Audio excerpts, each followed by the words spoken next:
Matt Canavan can hear me. How are you, Matt? I got you, Peter. I'm here and ready to roll. Let's start with breakfast yet, though. Yeah, okay, we'll get that later. A little later on after our chat. Now, Michele Bullock, it's her first rate call today. Are you expecting her to be a dove or a hawk?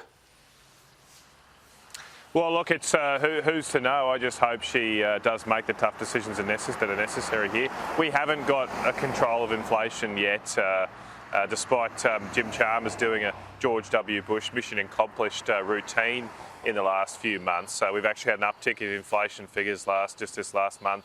We can all see petrol prices going through the roof, and that's going to flow through to other goods and services. So I just worry here that the government has put way too much weight on the shoulders of Michele Bullock and the RBA.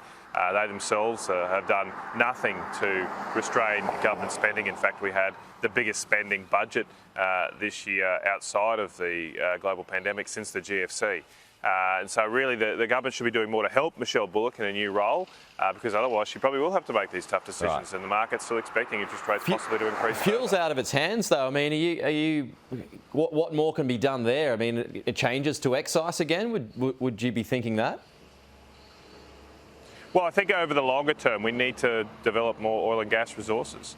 That's the only sustainable way for us to get prices down. Now, that will take time, of course, but like the old Chinese saying says, the best time to plant a tree is 20 years ago. The second best time is today. We should get on with it. And it concerns me that while the resources minister's out there sort of suggesting some kind of lip service supporting the gas industry, the government's doing nothing to help these projects get online. We've seen 2 major oil and gas developments held up through judicial activism in the courts.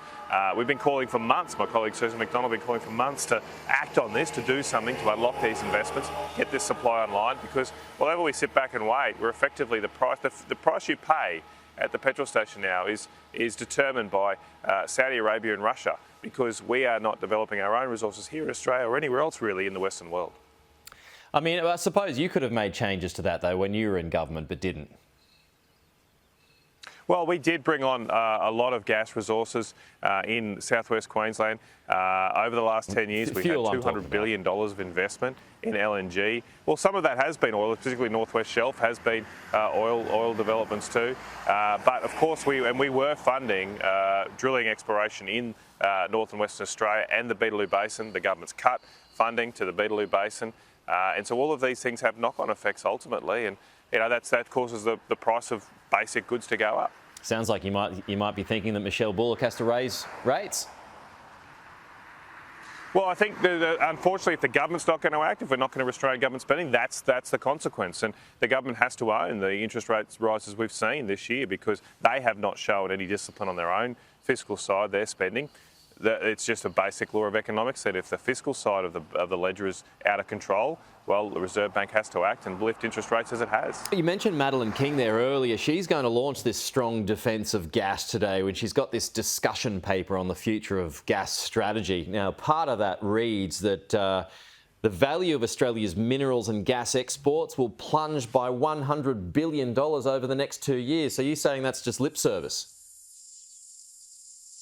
Well, as I say, where's the action? I mean, too often here we seem to have government ministers that play the role of weathermen. They tell us what's happening, and that's all very interesting, but they're actually government ministers. So what's the action here that Madeleine King is backing up her notional lip service, her support in words for the industry with actual action? As I said, they've stripped funding out of the development of gas resources. They've imposed perhaps the most stringent over-regulation of the gas industry since the 1970s with their price controls. All of these things have held up investment. There's $1 billion of investment in the Senex project in southwest Queensland in the freezer right now, while they try to negotiate a deal with the government. Where's the action on that, Miss King?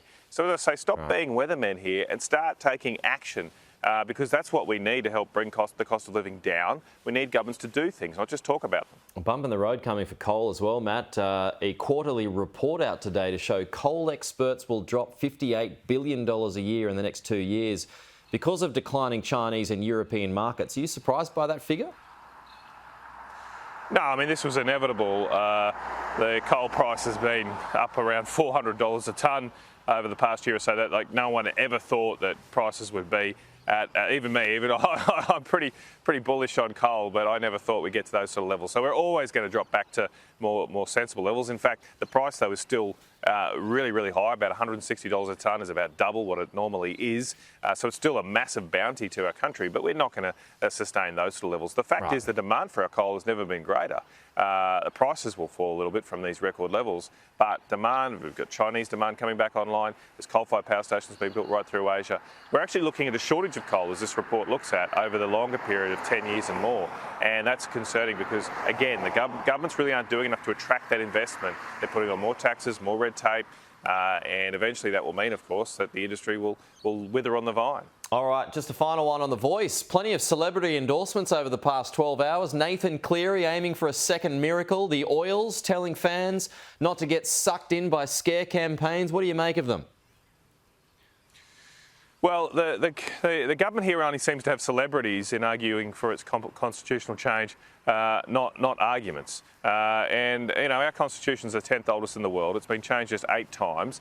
I think the bar should be very high to get change. And with all respect to Mr. Cleary, I think we need actual arguments about how this is going to improve people's lives. And I'm just going to put in a crack here I'm in the Murray-Darling Basin here, and they're concerning here. There's issues about farmers here losing their water rights and how that's going to flow through to food prices as well. Where is the government? Why is the government focusing so much on this voice and doing almost nothing on the cost of living, which is what people actually raise with me on the street? They might raise with me the grand final on the weekend and the cost of living. They're not talking about the voice, and the government seems totally distracted on this effort rather than focusing on the real issues that face Australians today. Okay, Matt Canavan, thanks for your time as always. We'll talk to you soon.